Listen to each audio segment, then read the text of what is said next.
This is the Wordslinger Podcast, episode 004, Surprise Marketing with Andy Nulman.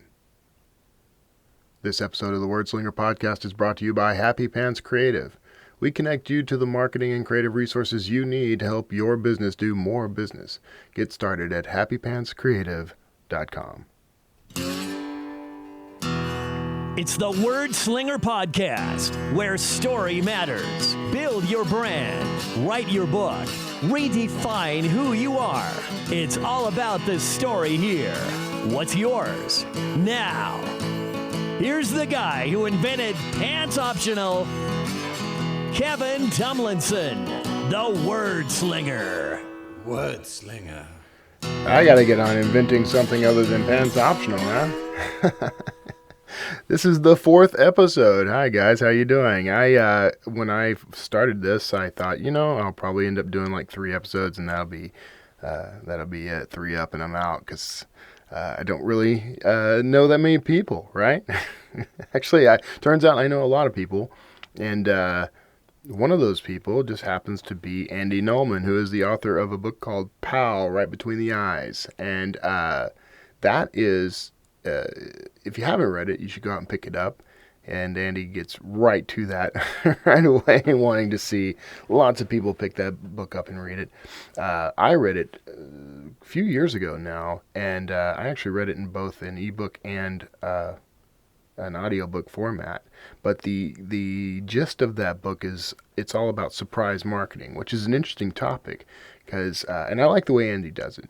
Andy's whole approach to this is you want to surprise your reader or surprise your potential customer, and you want to do it in such a way that it's a pleasant surprise, something helpful and cool for them. So some examples might be he likes to structure everything around the idea of sort of like the punchline of a joke. There's a setup, and then there's an unexpected twist. So you think you're going right when you're really going left, and he gets into that in a little better detail than I do. So I really enjoyed the book. I think you'll dig it too. From a storytelling perspective, I write books for a living, so there's always this component of a little bit of surprise involved in the story. You want cliffhangers, and you want twists, and you want things that keep the reader engaged, and that's no different when the story is marketing. I've been in marketing for more years than I can count up on my 10 stubby little fingers. But I've been doing this for a while, and I've talked to a lot of professionals in this industry, and it's, marketing is all about crafting a story, just like writing a good novel or doing a podcast. It's all about reaching an audience with something that is relatable, and sometimes you want to upset the apple cart a little. You want to throw a twist in there, throw some surprise in there. And the results can be pretty big. You've seen campaigns that go above and beyond our expectations.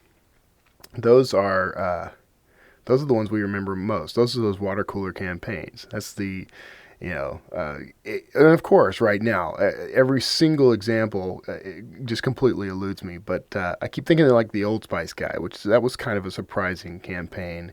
You've got this very good-looking guy in the shower or wearing a towel, and his charisma is nearly a superpower. And like the most interesting man in the world, you've got things like that. Now those don't rely on surprise quite so much. There is a sort of setup and punchline there, and they're fun, and that's more or less kind of in the vein of what Andy's talking about. So, you know what? Andy does a much better job of this than I do, so I'm just going to cut directly to the interview. I hope you enjoy it. If you have questions, I might be able to pass questions along to Andy via email. But if you have questions for the show, don't forget to call in. You can reach me if you go to kevintomlinson.com/podcast. You can actually leave me a voicemail from that very page. Google will call you, and you can leave a voicemail, and I'll play that on the air. You can also send me an email with any question you like about any topic, man. I'll take a stab at it. So, without further delay, here is the guy you came in for, Andy Nulman with Surprise Marketing. All right, hi, this is Kevin Tomlinson, and I'm actually here with Andy Nulman on the phone. He's the author of POW, Right Between the Eyes, Profiting from the Power of Surprise, which is a book that I actually really enjoyed reading. It explores the power of surprise marketing, which can help you reach an otherwise jaded audience. Would you say that's pretty good? Is that a decent description of the book, Andy? No, I think the better description of the book is it's a must-read. Yeah. Everybody should have 12 copies. Yes. That to me is a way better description. Yeah, I like that description too. But since I have to live with the one you've given, I will say a couple things. I wrote the book, I believe it's 5 years ago now, and a lot of the things in the book are, well, look, life moves on. I would say they're outdated, but one of the things that's not outdated, and one of the things that I really have to say that I was, and let's be honest, a little egomaniacal here, but I was really prescient is in saying that we have to, given the glut of things coming down the pipe in communication, things are hitting you left, right, and center. You have to do things to stand out, and surprise has been something that virtually any major campaign or any major breakthrough in the past couple of years has used. So, again, I'm patting myself on the back with short arms here, but I really have to say that I was really ahead of the game on this one. Yeah, I'd say you were. I recently listened to an interview with Seth Godin in which he was talking about the new commodity is attention. What we're really trying to get in the marketing world is the attention of the audience. That's what people are paying with now. Well, and it's funny you bring that up because I just started a new gig working with the city of Montreal. I got heavily involved last year politically, and one of the things, the fallouts of that was being challenged to say, okay, you say that you want to make the city great again. We're having our 375th anniversary in 2017. Come work with us. So I have a small contract with them that my title here is Chief Attention Getter, because I didn't want to be called Head of Marketing or Director of Marketing Publicity and all that, because really that's what it's all about. So it's all about people saying, hey, let me look more into this versus the other guy. Let me look more into this versus the other event. Let me look more into this versus the other store, website, whatever. Well, I would love a title like Chief Attention Getter. Well, I can tell you mine. I am a whore. I don't care. Yeah, that's how I describe myself most of the time. So tell me. So some people, the few people who haven't read the book yet, and shame on them, but may not actually know what we mean by surprise marketing. How would you sum that up? How would I surprise marketing? It's a great question. What surprise marketing does, basically, it first of all, it shocks. It provides you with what I call a what do I call it? A euphoric shock. There we go, euphoric shock. There's one thing to shock people, and they're unhappy, but you want them to be very happy, and it's a euphoric shock that really lightens their day and lifts their spirit. Now, I know this sounds, lifting one's spirit and lightening one's day sounds very, very airy-fairy, for lack of a better term, but really what it does is it brings down your defenses. So what I mean by that is when you, and a perfect example, I always use this, is the example of Disneyland or Disney World, or Universal Studios or any of those type of places where you go there and, I always say that no matter who you are, everyone's a kid in Disney World. If you're a CEO, you're a rock star, you're a punker, you're a, name the cliche, name the stereotype. You go to Disney World and it's like, oh my God, there's Goofy, and hey, Mickey, Dumbo's flying, wow. So what happens is, this euphoria really brings down your defenses, which is why, a year later, 2 years later, you look into your drawer and you say, why did I buy this stuff? Why did it? And that's why there's that gift shop at the end of every ride. Right. You're so excited. It's like, okay, you get $40 for a T-shirt, no problem, because of the fact that euphoria. So, that's what surprise marketing does. It provides you with that euphoric shock that brings down the defenses, and when the defenses are low, people buy, and that's that. So Disney World has mastered that, obviously. How does the little guy like this podcast focuses primarily on story, and so a lot of people that come in are like indie authors, self publishers. How would someone in that business use this kind of thing? Well, that's a great question. I'm not necessarily sure I have the proper, most precise answer, because if I did, trust me, again, I would sell it rather than give it away to you. Right. But what I will do is tell you how story does work and the things I've bought because of story recently. I saw, I'll just go straight to tell you how the process works. It's my friend Stefan Pastis, who does a comic strip called Pearls Before Swine, which I've is seen one of that. the number one comic strip in the world, really. And he had something go down with Bill Watterson, the Mm-hmm. former guy who drew Calvin and Hobbes, and they got together, and Bill came out of seclusion, came out of hiding, so to speak, to he inked and wrote 3 or 4 strips from Stefan's, and this is a complete shock to everybody, and so it surprised the world. So there was that element. But what did it do? First of all, it raised Stefan's stock big time, not that it needed raising, but it got me to say, wow, I want to learn more about Bill Watterson. So I went to Netflix, and there's a movie called Dear Mr. Watterson, which is a documentary, watched the documentary, was so excited, went right to Amazon and bought the anthology of 3 huge, thick hardcover volume anthology for $150 of Bill Watterson's Calvin and Hobbes. So that goes to show you, some of the way this worked. Now, it wasn't necessarily premeditated by Amazon, but what it was is the power of story that got me to actually buy something. So the story of Pastis and Watterson, and the story that led me to the story of Watterson, which led me to buy a $150 series of books.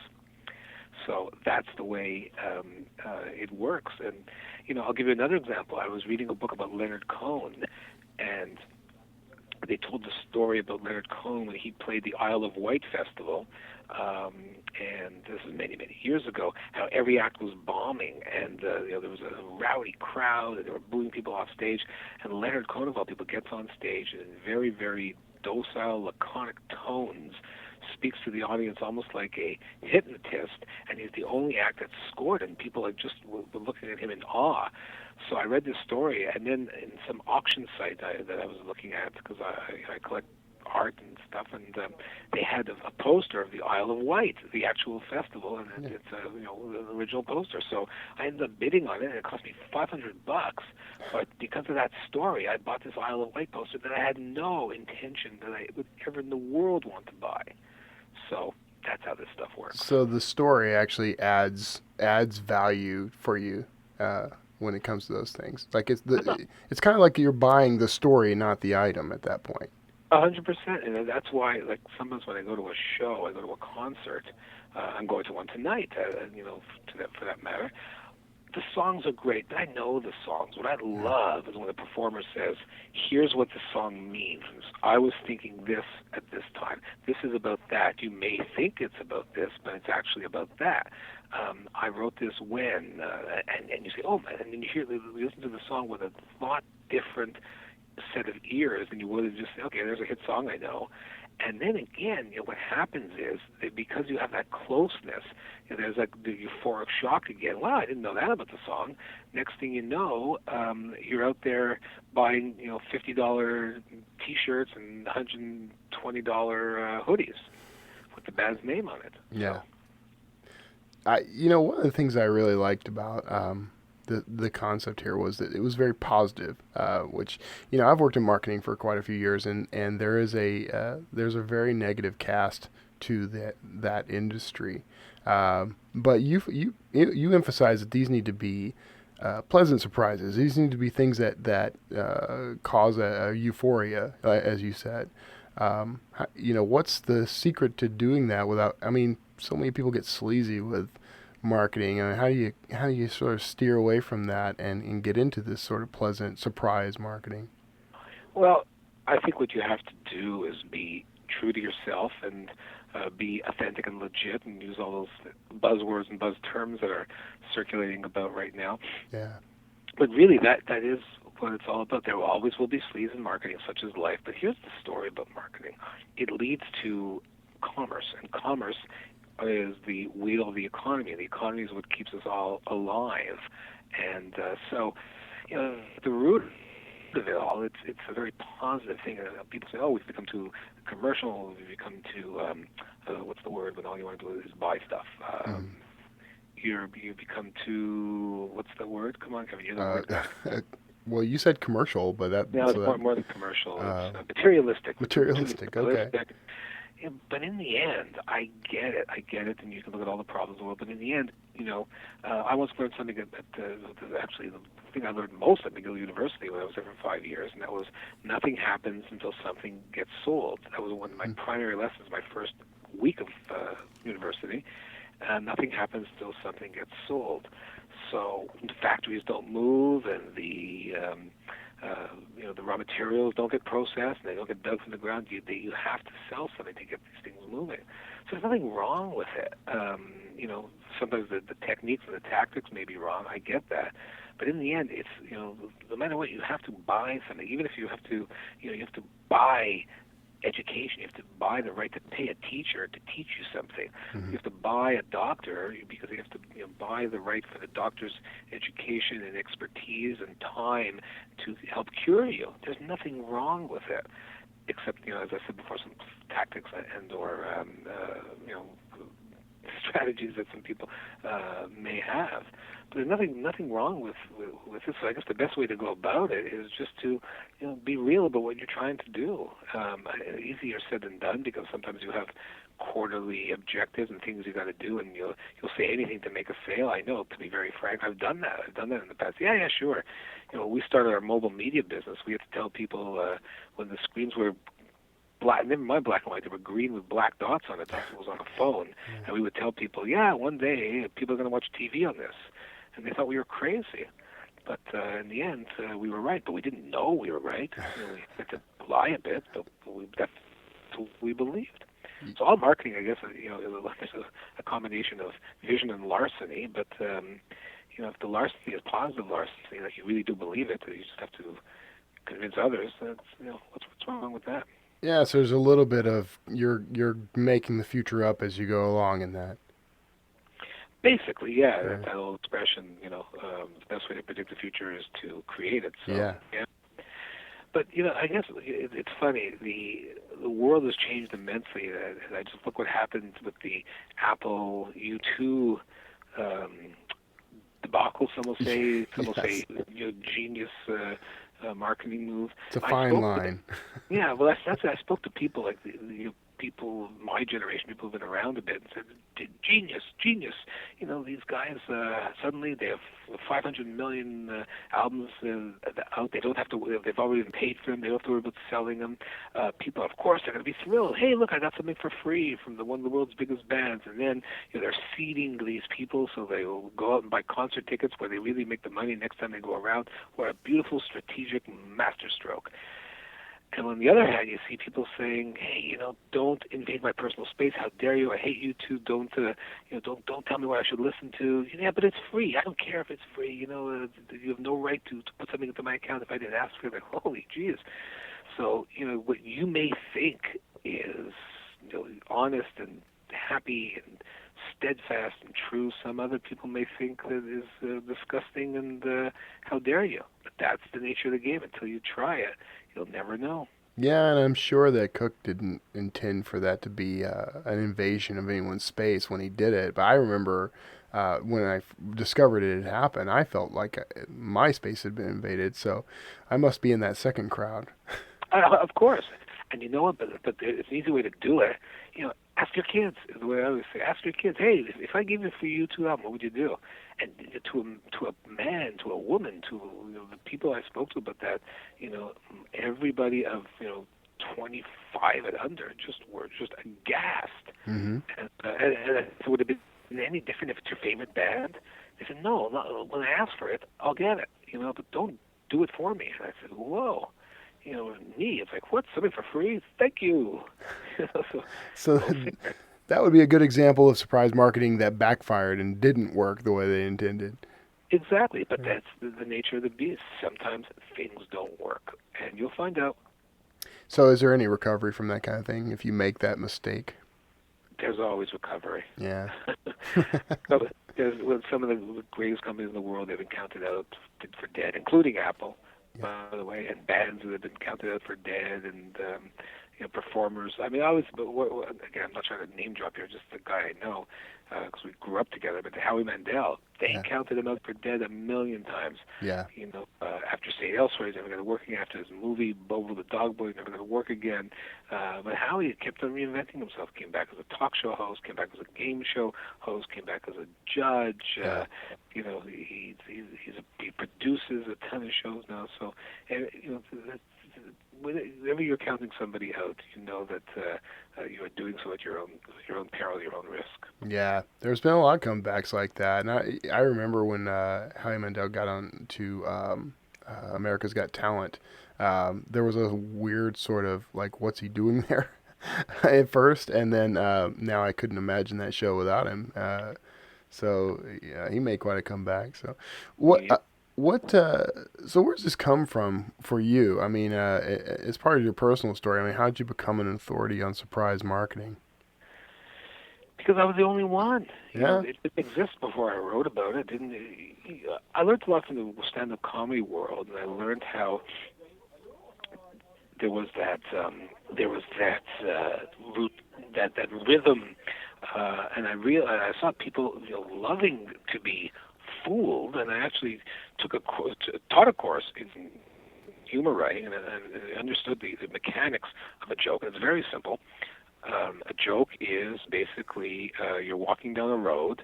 That's the setup. You think you're going you reach a fork in the road. You think you're going to the right because that's the way the setup is leading you, but you're actually going to the left, and that's the punchline. It's unexpected. And I saw the way people responded to that for years and years, running the Just for Laughs festival. So I said, there's something there, that element of surprise. Why are they so delighted? Why are they so happy? They're being fooled and they're being happy. So basically, I did a lot of research on surprise, did a lot of research on humor, and basically came up with and saw that what was working were things that were surprising. So that's it really was accidental.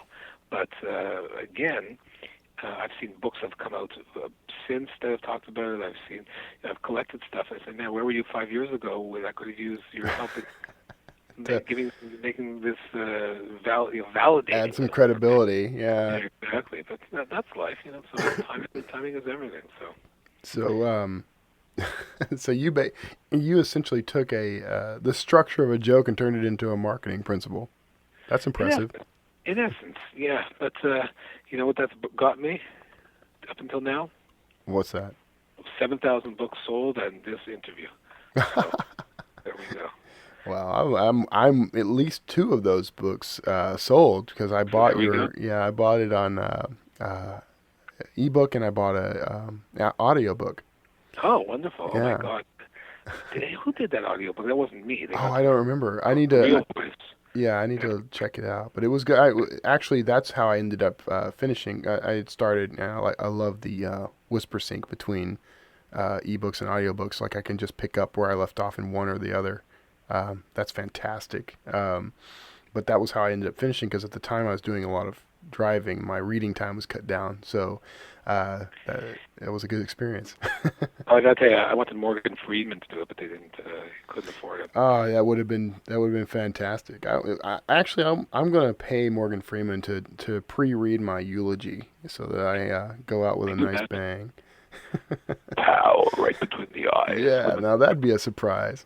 But you know what? I got to tell you something. When they told me about that, I said, look, guys, do what you want. You bought the rights. Do what you got to do. But the book was not meant for audio. The book was meant,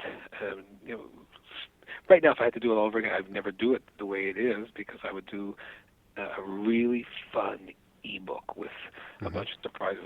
The book was a performance in print. I remember I kind of spent my entire advance on PR, original art, all sorts of other gimmicks in the book because they wanted a great publisher, but at the time they said just we'll take it, we'll just put some pictures in there. I said no, I want the original art. They said, well, if you want original art, you have to pay for it. So I said, fine. And I went and I hired an artist to go ahead and replicate each chapter in art form. So to go read the chapter and then do a painting based on the chapter. So use its characters, its principles, but have fun. So at the beginning of every chapter, I don't know if people even realize this, that it basically summarizes the chapter in that visual.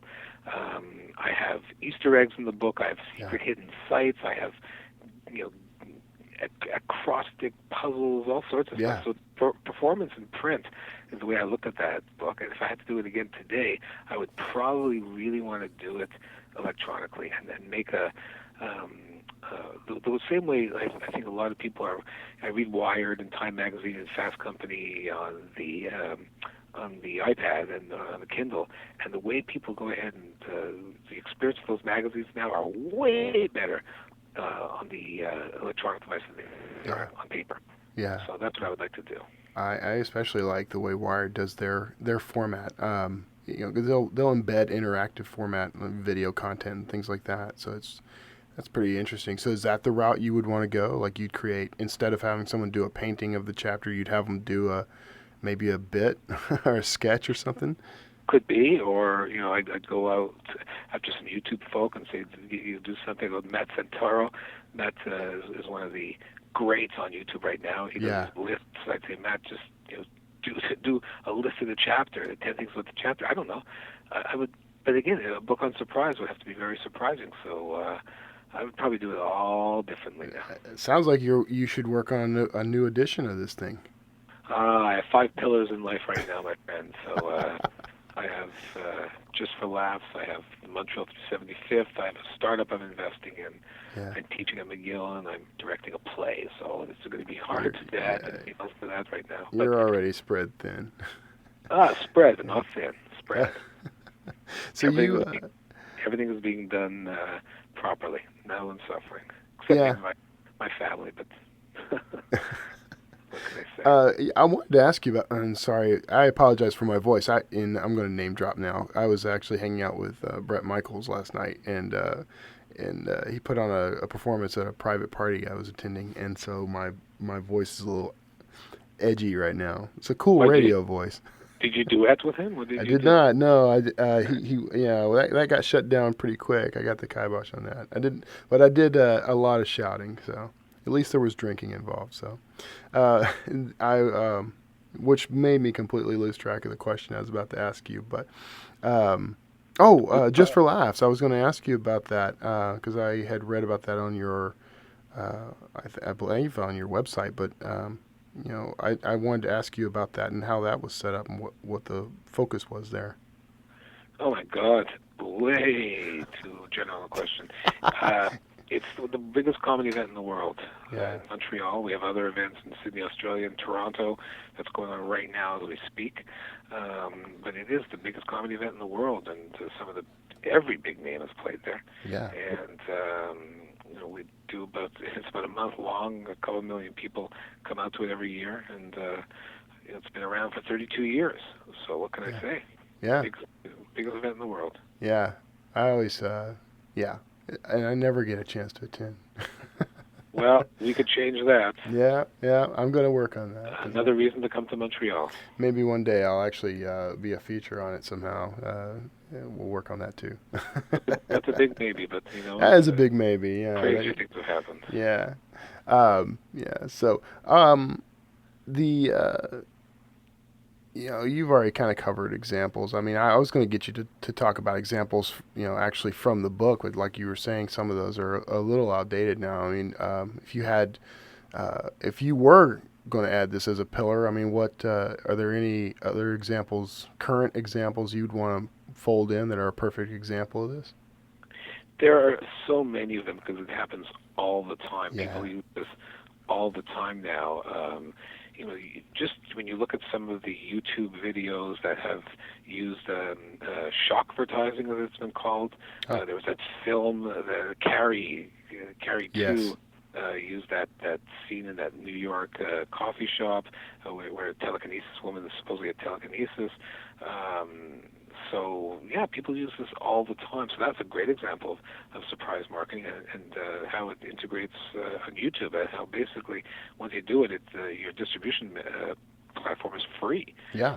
Well, but you see people do this all the time. They call them a bunch of different names: experiential, pop up, and go on and on. But it really has become commonplace. It's become commonplace. I think that, again, unabashedly, unhumbly, I say that this is something that, that I put a name of it on it 5 years ago, but people did it before and are continuing to do it now. I'm just going to credit you as the inventor, and everyone else can get in line. Great, and hopefully I won't have to share royalties with them because there's not enough to go around. So with it becoming so prolific, though, do you think there's any danger of it just becoming ineffective?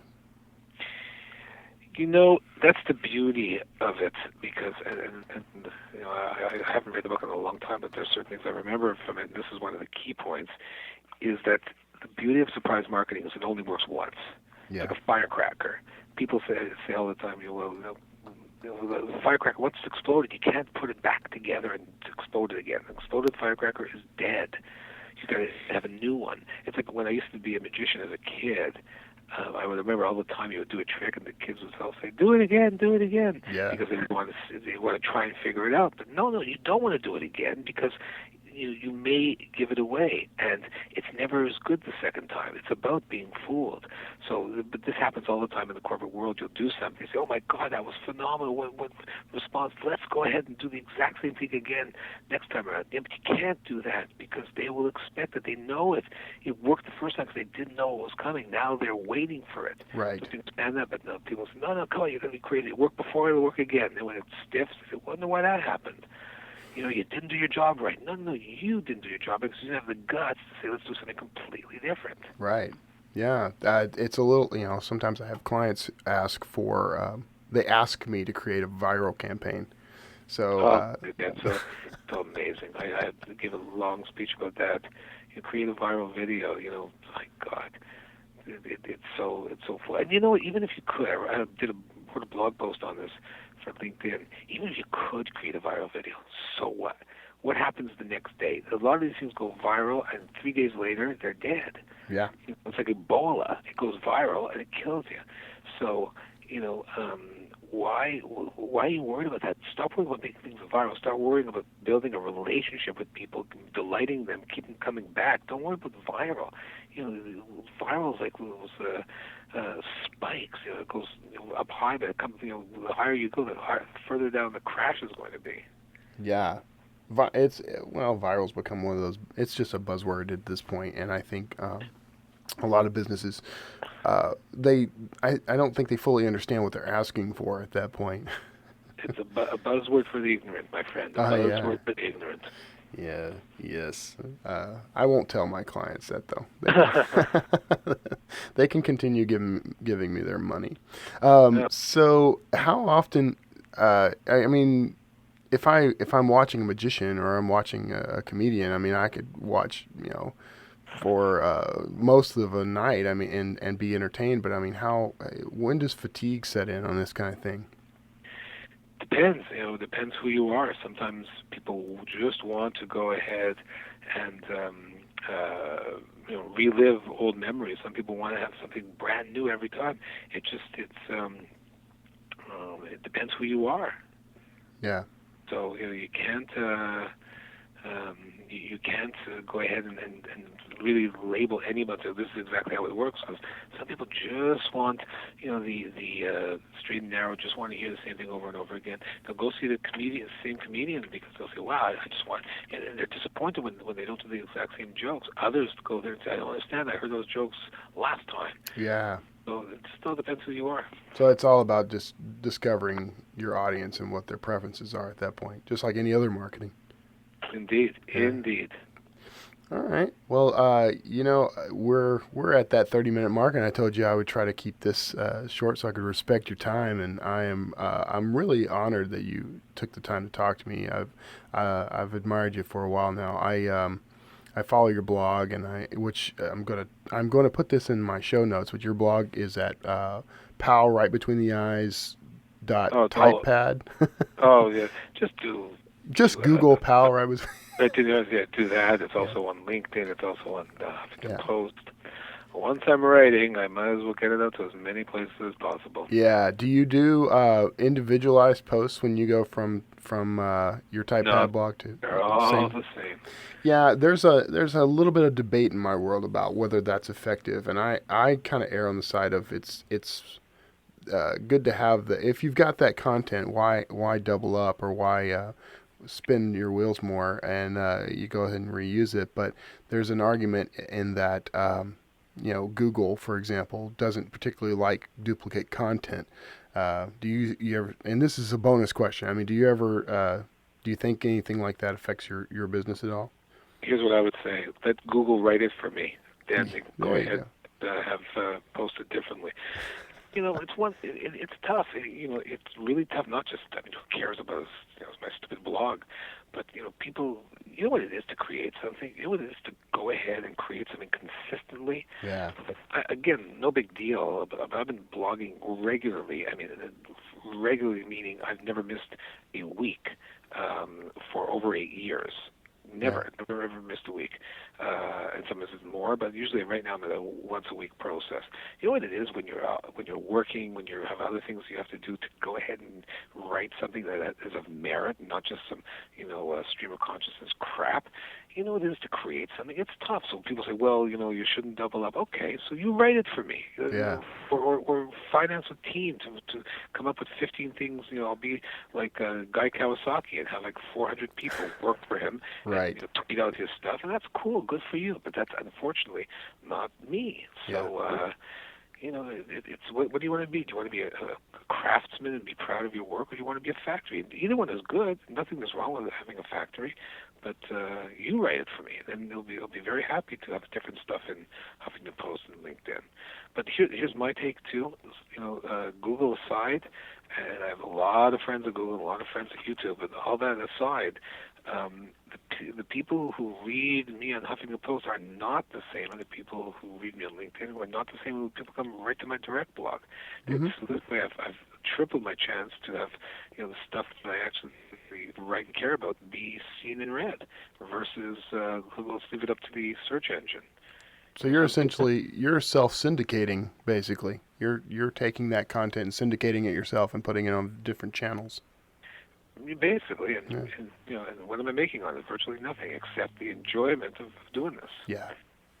That's 90% of the reason I do anything is it's because I enjoy it. So, all right. There we go. Well, speaking of enjoying, I really enjoyed talking to you. I'm going to let you get back to your real life now. So, thank you so much for spending time with me. I really appreciate it.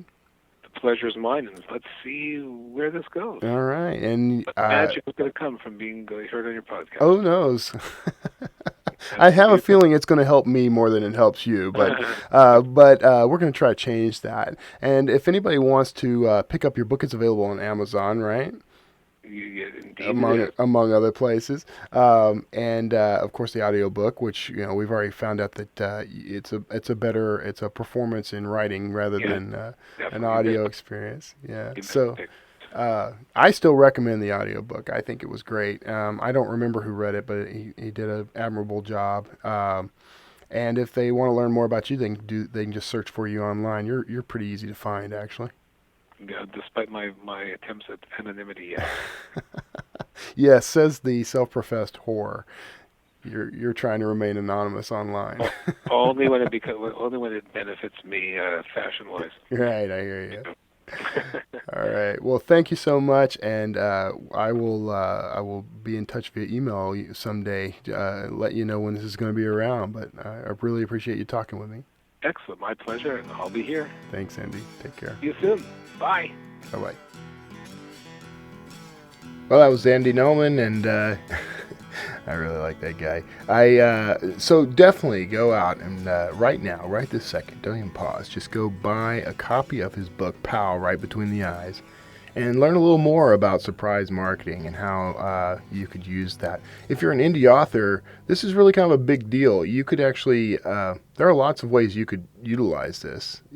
I just right off the bat, I mean, hitting up your mailing list, for example, with a bunch of free offers from someone other than you, maybe. Maybe some Starbucks gift cards or something, or maybe just offer them something kind of quirky and off the wall as far as content. This can go. There's a lot of there are a lot of opportunities here. The key here is you don't want to do something that can be considered evil, like the U2 iPhone debacle, so which we talked about. So make sure that what you're doing is going to be something that your audience actually approves of and is interested in. But you don't even have to let that be a limit, really. What's Apple going to take from this? They're going to actually, who lost here? Honestly, I mean, there's a little bit of a ding to their credibility from a Big Brother standpoint, but when it all comes down to it, Apple's going to come out ahead. We all know. So sometimes it's okay to take that risk, and you can apologize after if you have to, right? So anyway, I hope you enjoyed the show. Next week, I'm actually about to do an interview with her right now, but I'm going to be talking with Marianne Cantwell from Free Range Humans. So wow, that's going to be cool. That's going to be a cool interview. So looking forward to it. And she is in London, and she has the cool accent, and she's a lot of fun to talk to. So anyway, I hope you'll tune in for that. And if you got questions, it's too late for questions for her, but I'll pass things along if you send them. But if you got questions for the show, make sure to visit me online at kevintumlinson.com/podcast, and you can leave me a voicemail or send me an email. And sorry to keep sniffing. I'm having like a little bit of an allergy issue today, so sorry about that. That's what happens when you hang out in the closet for too long. So at any rate, it's been great having you guys around, and I got a little double start there. Sorry about that. It's been great having you guys. I hope you'll tune in next week and every week after. Remember, you can subscribe via iTunes, and you can also probably subscribe via the RSS on kevintumlinson.com/podcast. Had to pause there. Take care of yourselves, guys. See you next week. Word slinger.